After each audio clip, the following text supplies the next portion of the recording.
Então, bom dia. Ahm, Vamos ao período de ordem do dia, porque há aqui uma reincidência que eu não gostava de deixar passar em claro. E essa reincidência tem a ver com o presidente da Câmara de Coimbra, Manuel Machado, que na semana passada reiterou a ideia de que Coimbra deve ter um aeroporto internacional. Eu vou, para não falhar aqui qualquer pormenor, repare, a declaração: Coimbra precisa desta infraestrutura. Quanto é que isto vai custar? Diz ele que 10 a 12 milhões de euros. Isto deve ser novidade, porque toda a gente que saiba o mínimo de infraestruturas aeroportuárias sabe que para se ter um investimento que permita garantir um aeroporto internacional, isto aqui são trocos, não é? Já nem vou chegar aos 30 milhões de Beja, está a ver? Mas o ponto mais interessante, bom, mas vamos imaginar que são 10 a 12 milhões de euros. Isto é tão sério que até não dá vontade de rir. O Presidente da Câmara de Coimbra, o atual, diz que a autarquia pagaria 15%. Está a ver? Parece que a Câmara de Coimbra não tem mais onde gastar 15% de 10 a 12 milhões de euros.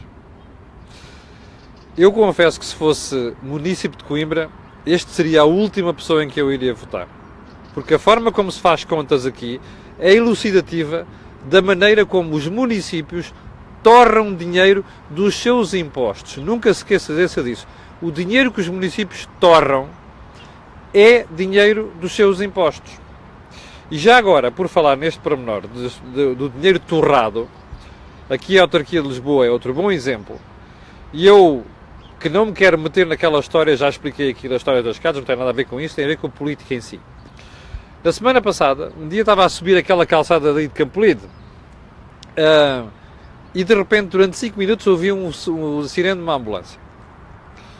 Ou seja, a ambulância, aquelas faixas foram tão estreitadas, com um passeio com plantas ao meio, o outro passeio com pilões do outro, não é? Que, por mais que a gente se esforce para afastar, para deixar passar uma ambulância, ela ficou 5 minutos para chegar lá acima. Bom, eu não percebo, sinceramente, este tipo de decisões. Não percebo. Já não digo tirar os carros ou limitar os carros na cidade. Pronto, isso fará sentido uma política mais global um dia. Agora, estas coisas de estreitar vias para se fazer um embelezamento e não sei das quantas, com este tipo de custos, eu confesso que não percebo. Este é o segundo ponto do período de... Perdão, é o primeiro ponto do período de ordem do dia. Eu tenho aqui um segundo, que é a entrevista de José Sócrates ao La Voz da Galícia. A primeira pergunta que eu faço é: porque é que o ex-primeiro-ministro vai dar uma entrevista à La Voz da Galícia? Mas enfim, veja só esta afirmação. Éramos amigos, apesar de tudo o que se dizia. A nossa relação sempre foi boa. Já estamos no domínio amoroso, mas não estamos. Elegi-o como ministro e como meu sucessor natural, já percebeu? António Costa. José Sócrates sobre António Costa. Primeiro-ministro. Apoiei-o na candidatura à Câmara de Lisboa e depois à Secretaria-Geral do Partido. Tudo acabou quando me detiveram e tanto ele como a cúpula do PS me viraram as costas. José Sócrates. Eu gostava de deixar a análise disto para amanhã. O que é que significa esta entrevista? Mas há aqui uma coisa que eu, à partida, gostava de comentar já hoje, que é um erro gravíssimo de José Sócrates. Quando ele diz isto, quando ele se compara ao Sr. Lula da Silva, como sabe, foi Presidente do Brasil, em que diz que a diferença entre ele, José Sócrates, e Lula da Silva é: o partido dele, de Lula, apoia-o, e o meu partido a mim não.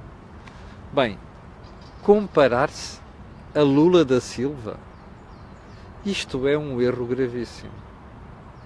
Não só pelas acusações de que Lula da Silva, como ele, José Sócrates, está acusado, mas no caso de José Sócrates não está acusado. Lula da Silva está acusado. Portanto, não só por isso, mas porque Lula não é flor que se cheire, não é companhia com a qual José Sócrates se queira comparar. Eu não sei quem é que o aconselhou a dar esta entrevista. E confesso que não percebo o que é que leva um ex-primeiro-ministro a fazer este tipo de comparação. Mas há uma coisa que se percebe. E isto foi um violento tiro no pé. Quanto ao resto, vou guardar a conversa, a análise ou para amanhã ou para outro dia. E vamos lá então à agenda desta semana. O Dr. Ricardo Salgado recebe uma pensão de 90 mil euros por mês. Ouviu bem? 90 mil euros por mês. Segundo o Banco de Portugal, isto é uma pensão que tem que ser paga pelo BES, pelo Banco Mau. Está a ver a situação, não é? A pensão do Ricardo Salgado e a pensão dos outros administradores. E a atual gestão do novo banco quer limitar esta pensão a 11.500 euros. Porque era o valor mais alto das pensões dos antigos administradores do BES. Bom, eu acho inacreditável como é que uma pessoa nesta situação, depois de todos os relatórios que já houve sobre a gestão do BES, continua a ter uma reforma de 90 mil euros por mês. Mas pronto, vamos deixar isso de lado. Ao que tudo indica, dizia a revista Sábado na semana passada, o novo banco pôs esta ação em tribunal. E a pergunta que nós temos que fazer é, os tribunais vão autorizar, vão decidir favoravelmente? Era bom pegarmos no exemplo que também existe, que é o Jardim Gonçalves, ex-presidente do BCP. O BCP quer limitar aquela pensão também. Mas veja só, anda há 7 anos para tentar conseguir a alteração da pensão. E até agora nada. Portanto, o que se pode pensar é que provavelmente no caso do BES as coisas vão correr da mesma maneira, e enquanto isso nós vamos ficar a assistir, não é, a pessoas com aquele tipo de problema, com aquele tipo de track record, a receberem uma pensão de 90 mil euros brutos por mês. Portanto, você, que até contribuiu significativamente e que recebe uma pensão magrinha, deve estar muito regozijado com isso. Está a ver como é que é a justiça? Bom, vamos então ao segundo ponto da agenda. A Standard & Poor's decidiu subir o rating da República Portuguesa, a notação, e colocá-la no grupo de ativos investíveis. E, primeira pergunta, foi uma surpresa? Foi. Foi uma surpresa agora. O que se esperava era que o outlook, ou seja, a expectativa, passasse de negativa para positiva. Mas a Standard & Poor's decidiu antecipar-se. Faz sentido. Ou seja, não é uma decisão arriscada. Eu, se estivesse no lugar de quem decide na S&P, teria esperado pelo Orçamento de Estado de 2018. E porquê? Por causa de uma das razões que a Standard & Poor's referiu no seu relatório, que é a redução continuada do déficit orçamental. Bom, a verdade é que isto... Bom, eu não vou entrar naquela conversa de isto fui eu, aquilo foste tu, não sei das quantas, porque acho que qualquer pessoa desapaixonada percebe que isto é um processo que vem desde 2011. Ou seja, não é porque se baixou em 2016 ou 2017 ou o raio que o parta que estas decisões são tomadas.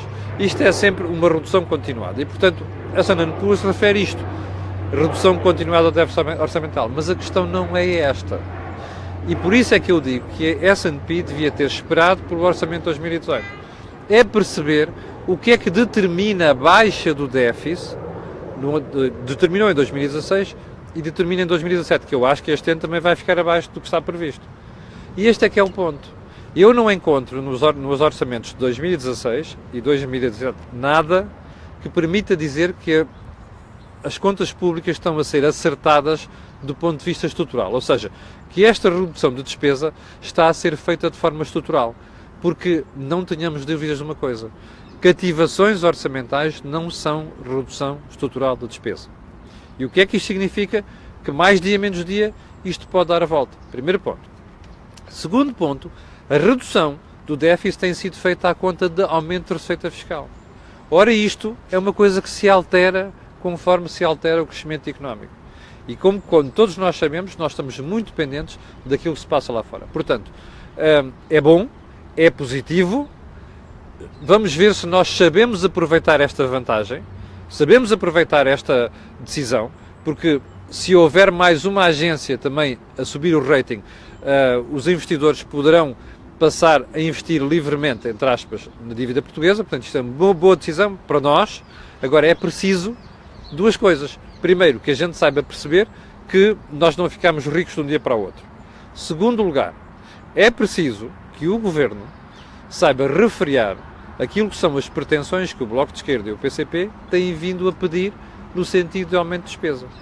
E era bom que isto ficasse claro no orçamento de 2018. Razão pela qual eu digo que se eu estivesse no lugar de quem decide, teria esperado por 2018. Bom, último ponto da conversa de hoje. O Primeiro-Ministro e o Ministro das Finanças prometem começar a reduzir a dívida pública a partir de outubro. Como sabe, o Governo prometeu para este ano colocar a dívida pública em 127,9% do PIB. E ela está em 132, mais coisa, menos coisa. Primeira questão. É possível? É.